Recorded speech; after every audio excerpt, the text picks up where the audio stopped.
wabarakatuh. Alhamdulillahilladzi ja'alana minan nasihin wa alhamana min ilmil ulama'i rasyidin. Asyhadu an la ilaha illallah wahdahu la syarika lah wa asyhadu anna Muhammadan abduhu wa rasuluhu la nabiyya ba'da. Allahumma shalli wa sallim ala sayyidina Muhammad wa ala alihi wa sahbihi ajma'in. Ya ayyuhan nas ittaqullaha haqqa tuqatih wa la tamutunna illa wa antum muslimun. Rabbi shrah li sadri wa yassir li amri wa hlul 'uqdatam min lisani yafqahu qawli, amma ba'd. Pertama dan yang paling utama, mari sama-sama kita memuja dan memuji Allah Subhanahu wa taala. Yang mana Allah pada maghrib yang mulia ini kita masih diberi kesempatan untuk hadir pada tempat yang sangat mulia ini dalam rangka sama-sama kita berhubungan kepada melaksanakan sholat maghrib secara berjamaah. Kemudian kita melanjutkan pengajian kita yang insyaallah mudah-mudahan Allah redha kepada kita semua. Salawat dan salam tak pernah henti-hentinya kita limpah curahkan kepada junjungan alam Nabi besar Muhammad sallallahu alaihi wasallam. Mudah-mudahan kita semua diakui sebagai umatnya dan pantas mendapatkan syafaatnya di yaumul qiyamah nanti. Juga rahmat dan sejahtera kepada para al dan sahabat-sahabat beliau sekalian, kepada para tabi'in, ulama mutaqaddimin, ulama mutaakhirin, sampai kepada ulama-ulama yang mu'tabar di sisi Allah Subhanahu wa taala. Yang mulia dan yang dimuliakan Allah, imam masjid yang kita cintai. Yang mulia dan yang dimuliakan Allah, para guru-guru kami yang hadir pada kesempatan pengajian maghrib kali ini. Takdim hormat kami kepada Ketua DKM Masjid, Ketua Yayasan beserta seluruh jajaran. Istimewa penghormatan kami kepada seluruh para jamaah sidang majelis yang dimuliakan Allah Subhanahu wa taala. Insyaallah pada maghrib ini kita masih melanjutkan pada pembahasan bab ahkamul thalaq wan nikah, masih dalam pembahasan masalah pembahasan nikah.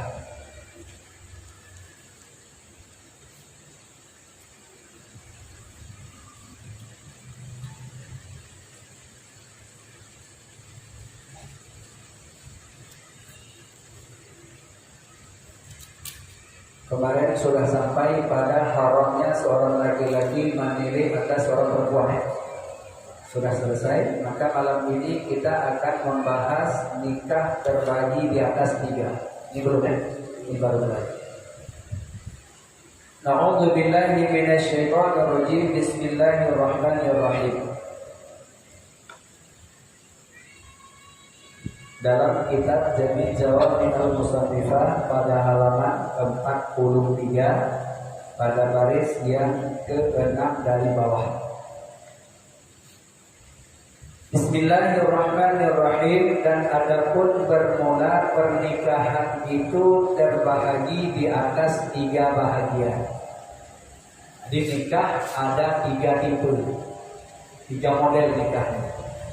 Al-awwalu, yang pertama, nikah yang batil, nikah yang tidak sah. Bila nikah tidak sah, maka secara zahir itu sudah nikah, tetapi secara syariat itu tidak ada pernikahan. Kalau tidak ada pernikahan secara syariat, maka itu namanya zina terhormat. Karena nikah tidak sah, sementara orang tidak lagi berdemo atau tidak lagi dipermasalahkan, padahal secara syariat tidak memenuhi syarat, maka disebut dengan nikah yang total, nikah yang batil, nikah yang tidak sah. Maka bila seandainya terjadi pernikahan seperti itu, maka itu namanya zina terhormat. Padahal itu zina, tetapi zina yang dilindungi. Jadi anak yang lahir nanti bagaimana? Anak yang lahir itu nasabnya kepada ibunya semua, tidak kepada ayah sama sekali. Ini yang sangat-sangat kita khawatirkan, tanpa kita sadar, tanpa kita pahami ilmunya, ternyata di kalangan kehidupan orang awam bisa jadi pernikahannya pernikahan yang batal. Ini yang pertama. Kemudian wasani yang kedua, pernikahan yang makruh. Nikah sah, tetapi pekerjaannya pekerjaan nikah yang makruh. Jadi ini tipe pertama, nikahnya tidak sah. Yang kedua, nikahnya sah tapi pekerjaannya makruh. Kemudian wasalisu yang ketiga, nikah yang sahih. Makna nikah yang sahih, nikah yang halal, nikah yang sah, muwafaqat dengan syariat. Nah, maka ini yang pertama kita harus paham dulu bahwa nikah ada 3 bahagian. Ada nikah yang tidak sah sama sekali, ada nikah yang sah tapi pekerjaan ada makruh di dalamnya. Yang ketiga, nikah yang sahih, muwafaqat dengan syariat dan sah secara syariat. Yang kita inginkan adalah nikah yang ketiga, yaitu nikah yang muwafaqat syariat, yang sah menurut syariat dan tidak ada makruh di dalamnya. Nah, ini sudah 3 pembahasan. Maka sesudah dibahas yang 3 perkara itu akan dijelaskan satu persatu daripada 3 nikah yang tadi. Nikah yang batil, nikah yang makruh, nikah yang sahih. Maka al-awalu yang pertama, nikah yang batil tadi, yaitulah pernikahan dengan nasab. Pernikahan dengan nasab atau pernikahan yang tidak memenuhi syarat. Ini nikah yang batil. Nikah yang batil itu yang tidak sah sama sekali. Yang pertama, nikah dengan sebab nasab, atau nikahnya dengan sebab yang nasab itu ada 7 orang. Nah, ini perlu untuk dipahami. Karena nikah yang tidak sah dengan sebab nasab ada 7 rombongan. Ini dengan sebab nasabnya. Mana 7 orang yang tidak sah kita nikahi? Yang pertama, ibunya. Yang disebut dengan ibu itu adalah kekasih ayahnya. Ini namanya ibu. Kalau sudah disebut dengan ibu, itu adalah kekasih ayahnya. Maka tiada sah pernikahan dengan seorang ibu. Jangan sampai nanti ayah kita menikah dengan seorang perempuan yang muda, itu kekasih ayah kita, ternyata ayah kita dipanggil oleh Allah, ternyata ibu daripada istri ayah kita, ibu daripada kita, istri daripada ayah kita lebih muda daripada kita. Jadi ujungnya, biarin aja lah aku ganti posisi ayahku, tidak sah pernikahan. Ini perlu untuk dipahami, karena itu adalah ibu, maka tidak sah pernikahan dengan sebab ibu. Yang namanya ibu adalah istri daripada ayah, baik itu ibunya ibu kandung atau ibunya ibu tiri. Makanya kalau sudah diambil oleh ayah, jangan coba-coba kita kiri. Jangan nanti ya muda dia dengan kita, alasan nanti tengok adik. Dan kebetulan ayah kita sudah menikah dengan seorang perempuan yang muda, punya anak lagi di situ, itu adik kita, adik seayah namanya, tapi beda ibu. Nanti datang ke sana karena ayah sudah tidak ada lagi, datang ke sana dengan alasan tengok adik, ternyata ditengok juga ibu. Itu tidak ada alasan untuk pernikahan. Kalaupun kita nikahkan dia tetap batal. Nikah yang batal itu karena sudah ikut sangkut pautnya dengan nasab. Apalagi ibu kandung. Maka sebut di sini ibu tidak diperkenankan untuk menikah dengan kita. Kalaupun menikah itu namanya nikah yang batal. Dan jika teratas sekalipun. Nah, jadi ibu, nenek, mulai daripada ibu tiri, ibu kandung, nenek dan lain sebagainya, wafil atas sampai ke atas, itu tetap tidak sah pernikahan dengan kita.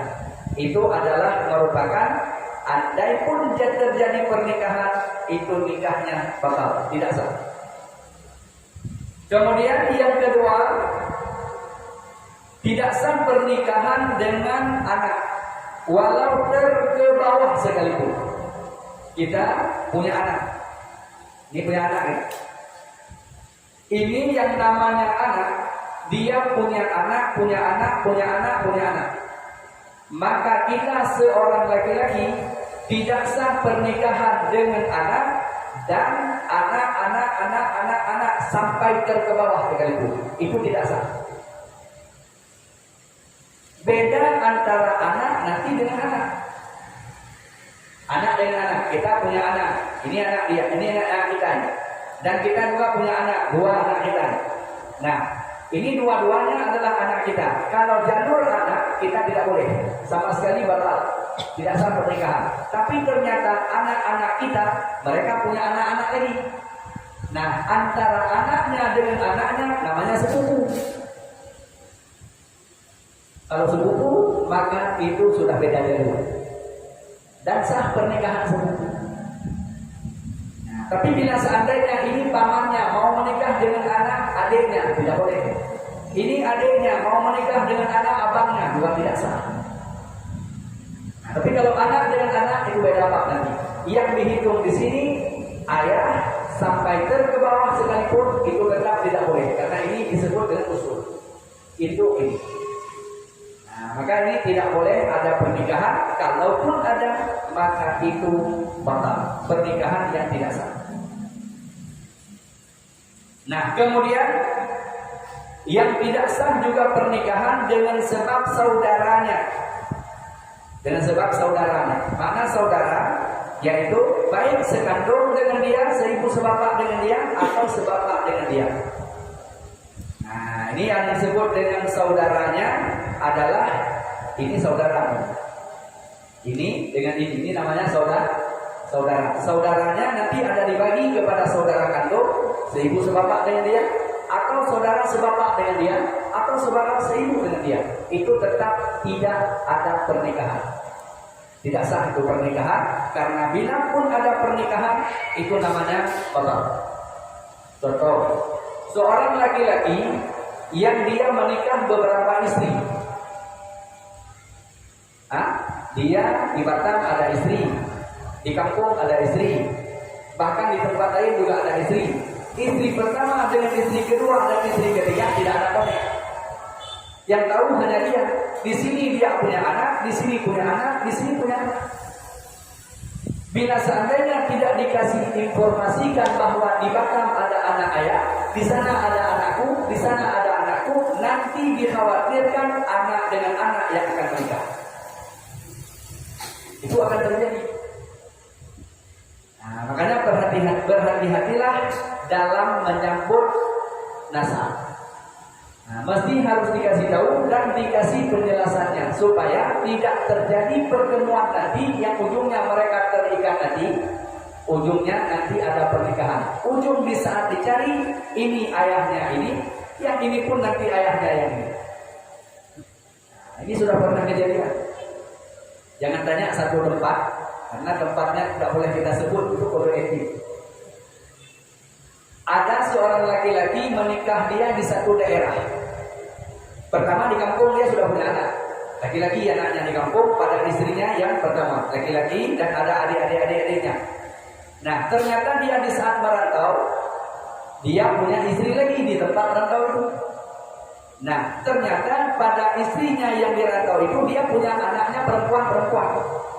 Hingga di saat anaknya yang perempuan berangkat ke satu daerah untuk kuliah, abangnya pun berangkat ke satu tempat itu untuk kuliah. Di antara mereka tak connect, tak paham bahwa itu adalah adikku, nggak tahu. Jadi ujungnya mereka bertemulah di satu kampus. Ujung-ujungnya mereka akrab. Di saat akrab mereka, maka naiklah kepada jenjang anak-anak muda saudara. Nah, sesudah mereka sudah mulai main kepada tingkat anak muda nakal sekarang, ujung-ujungnya coblos sebelum hari H. Di saat sudah coblos sebelum hari H, aku tanggung jawab katanya. Ya sudah, oke, kalau begitu naik kepada tingkat pernikahan. Ibaratnya kecelakaan. Biasanya kecelakaan tabrak mobil. Ini coblos sebelum hari H, sudah mengandung 2 bulan. Nah, di saat sudah mengandung 2 bulan, maka carilah ayahnya. Siapa ayahnya? Nah, yang laki-laki ini juga ngomong, nah, oke, gak ada masalah, gak apa-apa. Ujung-ujungnya datanglah si laki-laki ini ke kampung asalnya si perempuan ini untuk pernikahan. Ternyata sampai di tempat pernikahan, ayahnya sudah nunggu di sana. Ayahnya sudah nunggu. Di saat jumpa dengan anak laki-lakinya, ayah kenapa di sini? Jadi kamu datang ke sini mau menikah dengan siapa?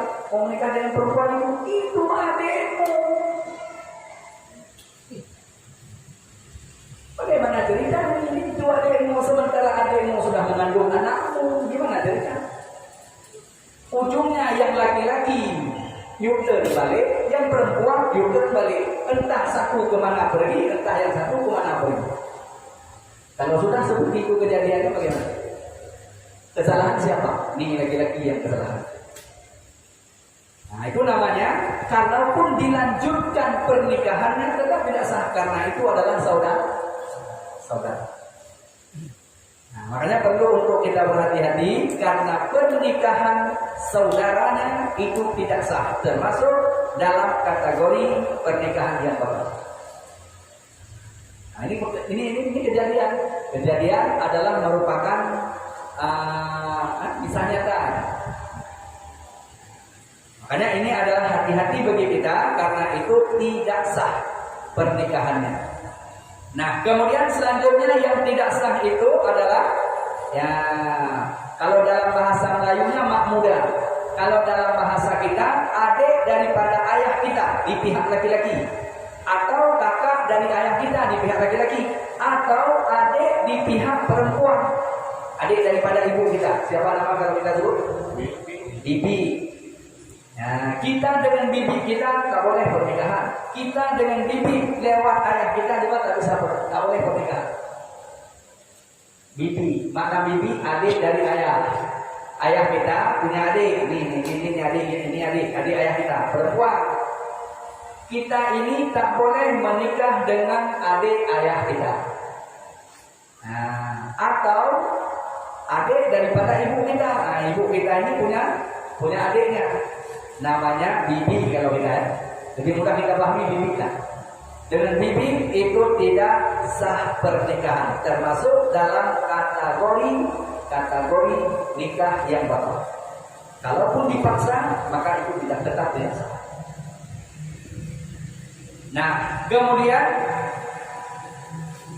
tidak sah juga pernikahannya dengan saudaranya yang seridho dengannya. Nah, ini yang bahaya nih. Ibu kita rajin kasih susu ke orang lain, gana anak maksudnya. Nah, ibu kita ini biasanya di kampung, dia punya anak, orang lain pun punya anak. Orang lain pun punya anak, ini anaknya. Di saat ada pergi ke kebun, tinggal satu orang, anak ini ada 3. Diikatlah ayunya tiga-tiganya ini, yang tuanya pergi ke kebun atau pergi ke sawah, ke ladang. Tinggal satu orang, di saat di sini dikasih susu, di sini dikasih susu lagi. Jadi dia yang kasih susu 3 anak ini namanya anak rela, 3-tiganya. Padahal tak ada ikatan kadang-kadang ini antara ini dengan ini, tak ada ikatan. Cuma kadang sekampung aja atau saudara ada. Tapi karena sudah dikasih rela kepada anak ini, maka ini semuanya akan jadi anak rela, anak susuan. Maka anak susuan ini tidak boleh ada pernikahan dengan keluarga ibu ini. Anak ini tidak boleh ada pernikahan dengan keluarga ini. Makanya tidak diperkenalkan jual beli ASI.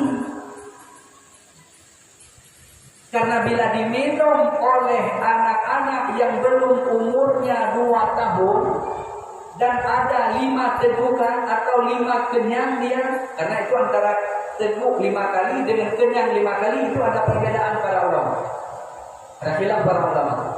Yang menyangkut anak yang di bawah umur 2 tahun bila minum susu seorang perempuan maka akan jadi ibu redanya. Maka anak yang 3 ini, 2 atau 3 atau 5 ini yang minum susu pada seorang perempuan tidak boleh ada pernikahan dengan keluarganya. Kalaupun ada pernikahan, maka pernikahan yang batal. Nah, ini yang harus kita berhati-hati karena ya air susu itu ya akan mengikat, namanya riba. Tapi kalau anak yang sudah lewat daripada umur 2 tahun itu tidak ada pengaruh. Nah, makanya sampai ada pemahaman orang tidak boleh minum air susu istrinya. Ada pemahaman orang karena dipikirnya kisah nikah. Enggak ada masalah. Kalau seandainya mau berangkat kerja minta air susu 1 gelas pun diminum boleh. Tidak ada masalah. Punya kita semuanya. Nah, jadi kalau seandainya diminum oleh seorang suami susu istrinya, bagaimana hukumnya? Ini hukum yang kita bahas dulu. Apakah itu sah? Sah, tidak ada masalah. Jangan sampai nanti terbayang bisa nikah enggak.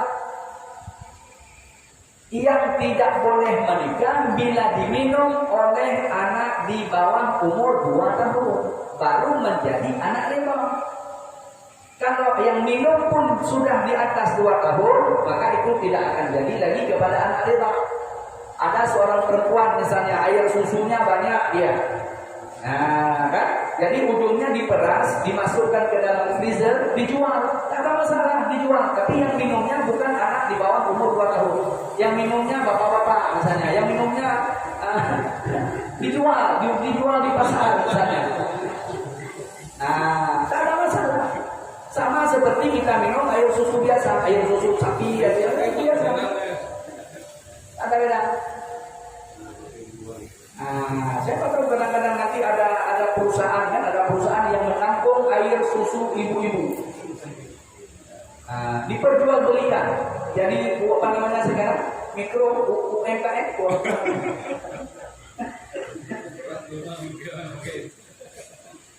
Nah, sah karena seandainya rela suaminya diizinkan untuk diperjualbelikan boleh, tidak ada masalah. Cuma ada suami yang rela. Nah, ini penting untuk kita pahami. Yang tidak diperkenankan bila diminum oleh anak kecil, karena bila diminum oleh anak yang umur di bawah 2 tahun akan menjadi anak rela begitu. Nah, jadi kalau sudah jadi anak rela, andai terjadi nanti pernikahan dengan ibu redanya atau keluarga ibu redanya, maka itu pernikahan yang batal. Ini yang sangat-sangat kita takutkan. Makanya kenapa tidak diperkenankan jual beli air susu ASI seorang perempuan kepada anak-anak kecil? Karena akan rusak nasabnya. Kita tak tahu nanti anak ini besarnya nikah dengan siapa. Kita tak tahu. Nah, karena bila seandainya dia sudah besar menikah dengan orang yang kasih susu dia, maka akan menjadi pernikahan yang batal. Nah, makanya ini termasuk dalam kategori 7 rombongan orang yang tidak boleh menikah dengan sebab nasabnya karena terhitung dalam pernikahan yang batal. Nah, kemudian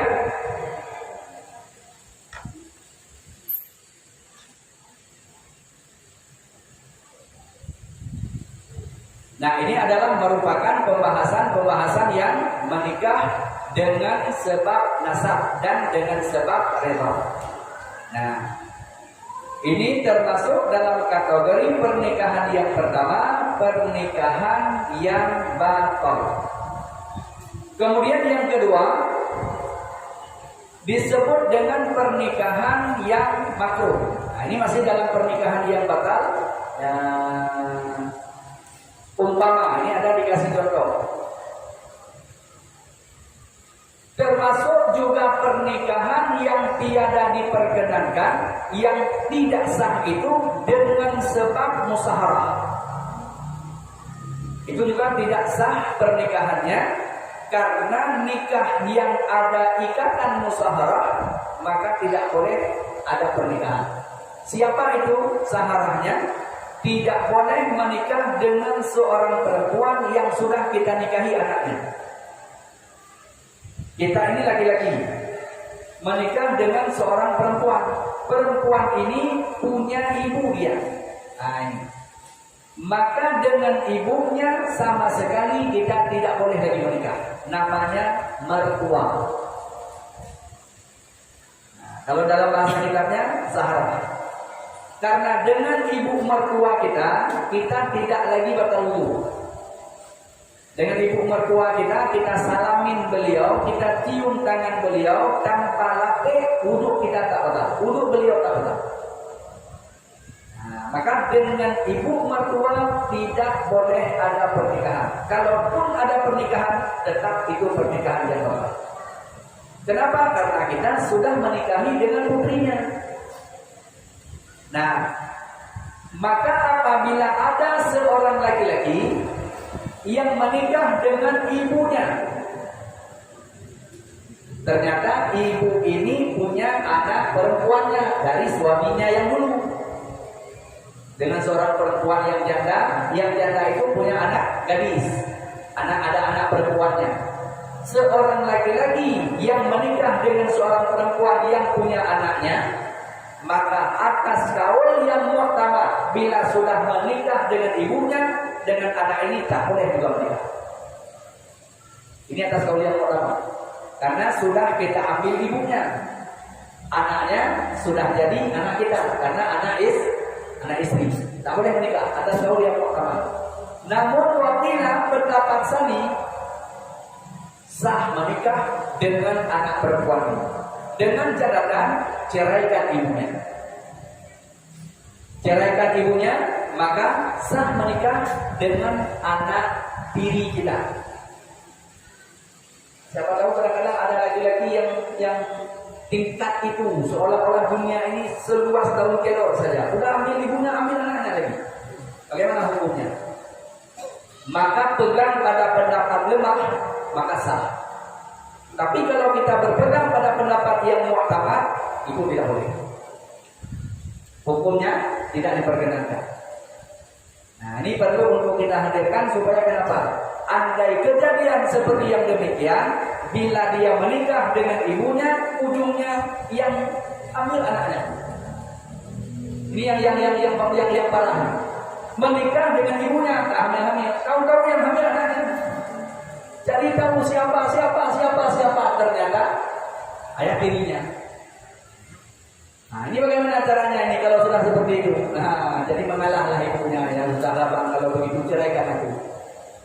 Cerai ibunya, dan dengan anak ini pegang pada pendapat yang kedua, sah dinikahkan. Tapi dia sedang hamil, bagaimana?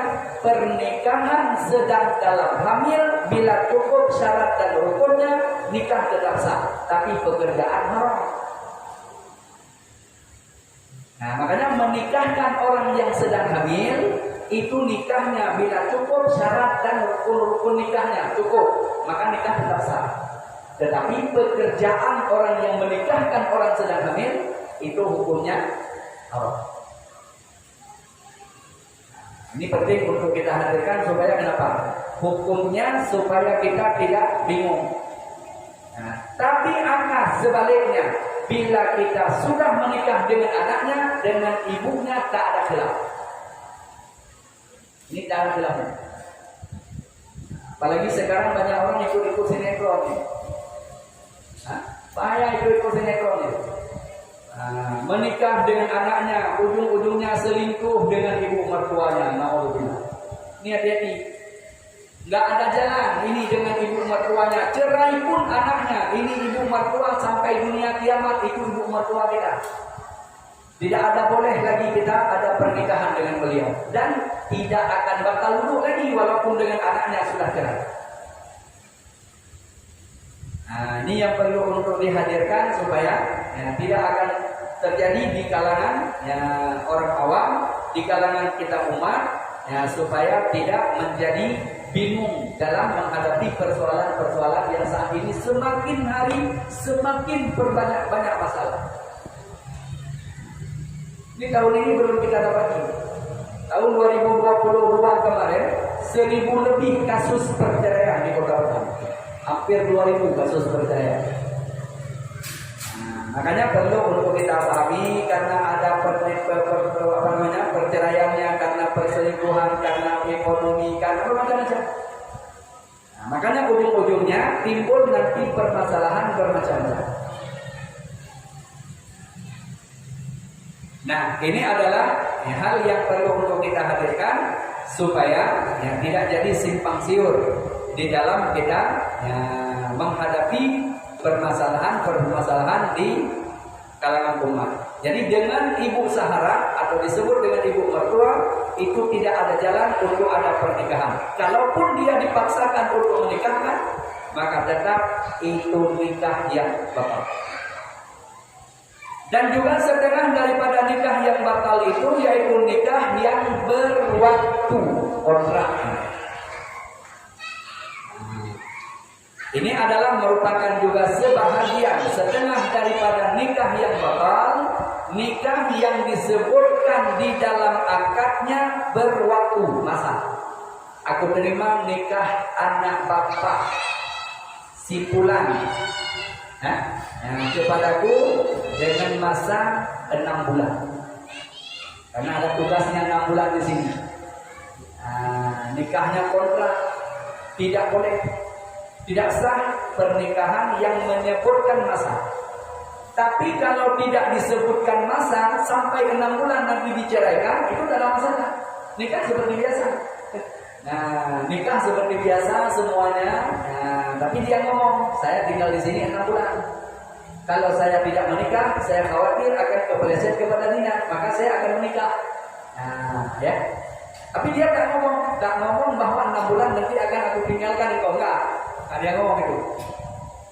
Tapi kalau seandainya sudah sebut dalam akad ada masanya, maka itu bagian atau setengah daripada pernikahan yang batal. Kalau bahasa sekarang kontrak lah, kontrak 6 bulan, kontrak setahun, itu tidak sah. Lalu andai kata ada pembicaraan di luar akad. Dia ngomong di luar akad, belum akad, tapi dia ngomong. Ya, saya akan menikah dengan kamu, tapi dengan catatan saya 6 bulan di sini misalnya. Bagaimana? Setuju enggak? Setuju kata si perempuan. Oke, tidak ada masalah. Tapi dalam akad tak sebut 6 bulan. Maka pernikahan itu nanti akan jatuh kepada pernikahan yang betul. Itu beda apa nanti? Nikah tetap sah. Yang tidak sah sebut dalam akad masanya. Kontraknya sebut dalam akad. Itu yang tidak diperkenankan. Itu setengah daripada nikah yang batal. Menyebutkan di dalam akadnya berwaktu. Seperti kata walinya, aku kahwinkan akan dikau, akan aku kahwinkan akan anakku dengan engkau di dalam masa setahun umpamanya atau setengah tahun atau lebih, ya.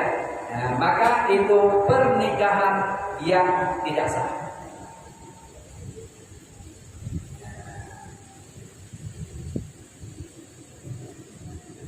Ini adalah bagian daripada pernikahan-pernikahan yang tertolak atau disebut dengan pernikahan-pernikahan yang batal. Ini yang pertama. Kemudian selanjutnya yang disebut yang kedua nikah yang makruh. Adapun bermula pernikahan yang makruh itu yaitu menikah dengan perempuan ya.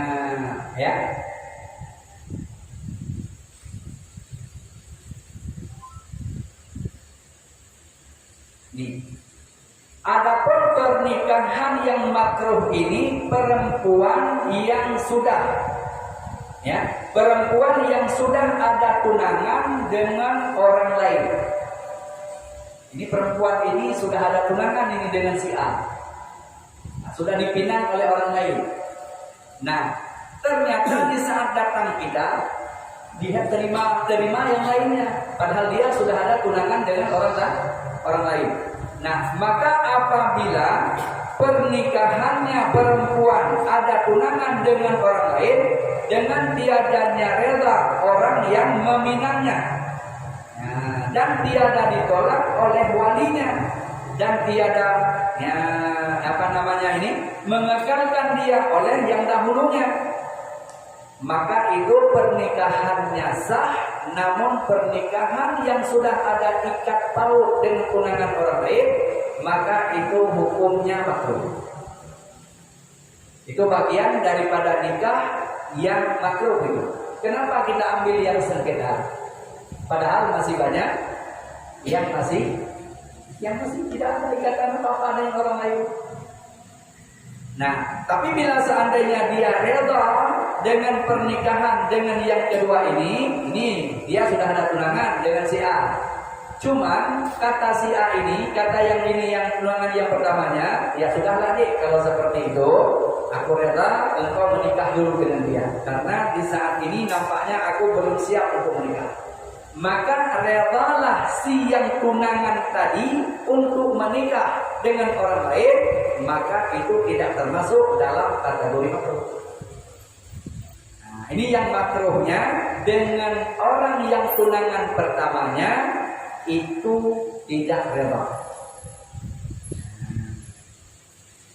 Jadi saya bilangnya jangan mencari perempuan yang sudah ada dalam pinangan orang lain.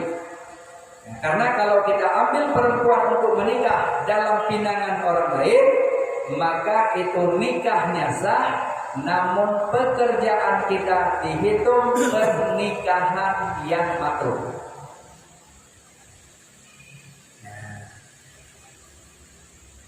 Kemudian setengah daripada pernikahan yang makruh itu yaitu pernikahan yang disebut dengan pernikahan muhlil. Pernikahan Cina buto. Paham Cina buta? Pernikahan Cina buta, pernikahan muhlil.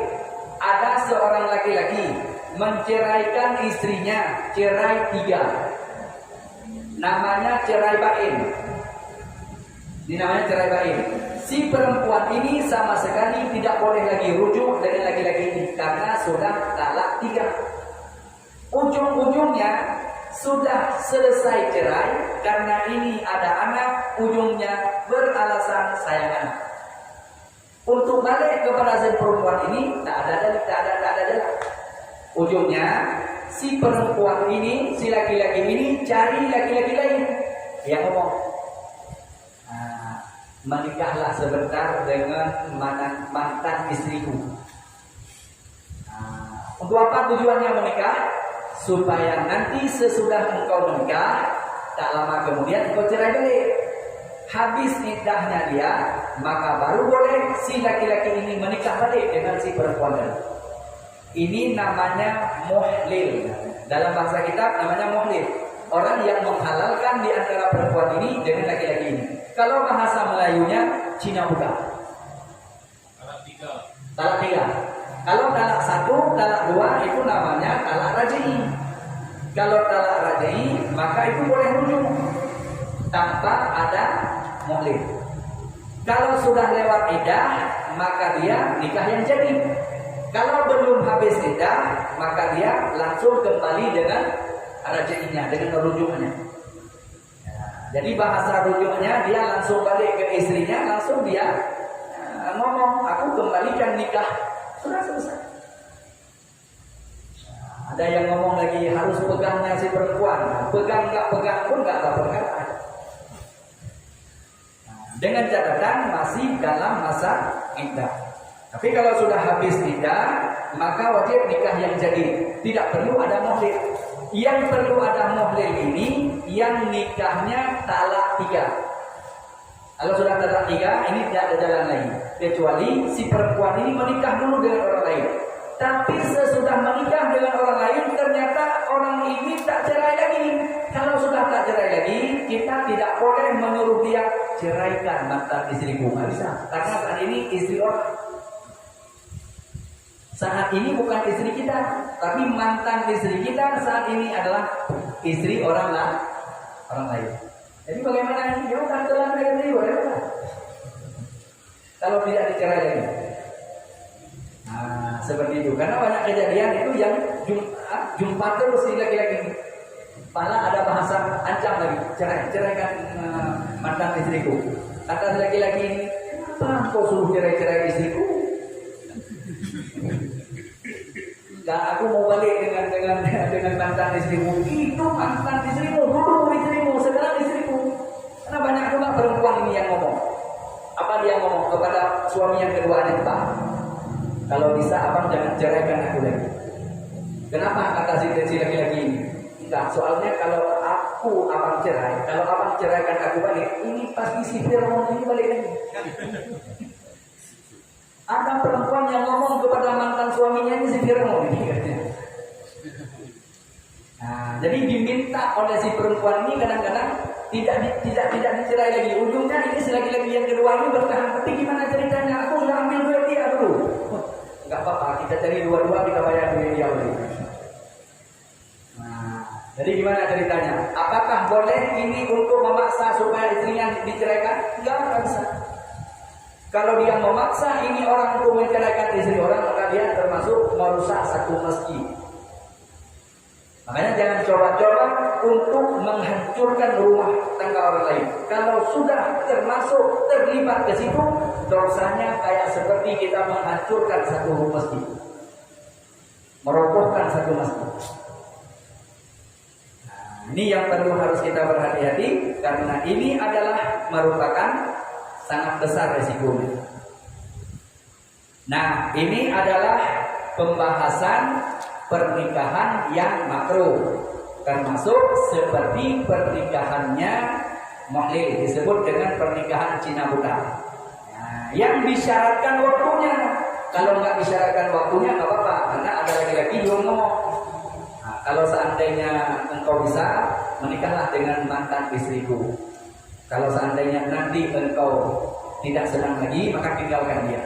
Biar aku akan menikah balik dengan dia. Ternyata sesudah dia menikah, ternyata dia nyaman. Bahkan ada dia ngomong, akan kutunggu jagamu. Maka ternyata di saat sesudah dia menikah, aman, nyaman dia. Maka bila seandainya seperti itu kejadiannya, maka itu tiada apa dan tidak ada makruhnya. Nah, yang makruhnya ada perjanjian di saat mau menikah bahwa nanti engkau cerai dia karena aku ingin menikah balik dengan dia. Itu namanya pernikahan, kalau bahasa Melayunya Cina buta. Kalau bahasa kitabnya pernikahan sebagai muhlil, menghalalkan untuk pernikahan orang lain. Nah, ini adalah merupakan pernikahan-pernikahan yang disebut dengan pernikahan yang makruh.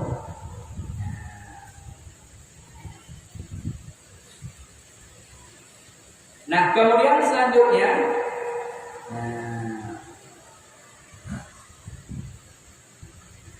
pernikahan yang makruh itu pernikahan yang dikaitkan oleh orang yang menyuruh untuk menikahnya, untuk menyuruh talak mantan istrinya sesudah dia ada wati.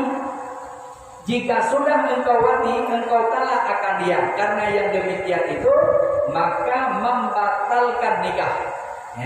Dengan diperdengarkan orang seperti kata si perempuan ini, merdeka atau apa namanya ini, menyangkut dengan masalah orang ngomong di dalam akad, digantungkan akad itu dengan talak seperti disebutnya dengan syarat tiada didudukkan. Bagaimana? Sebentar.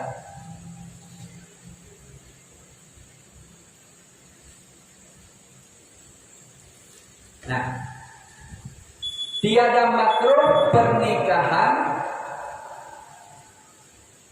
menyangkut dengan masalah pernikahan yang makruh. Pernikahan yang makruh perempuan yang ada tunangan.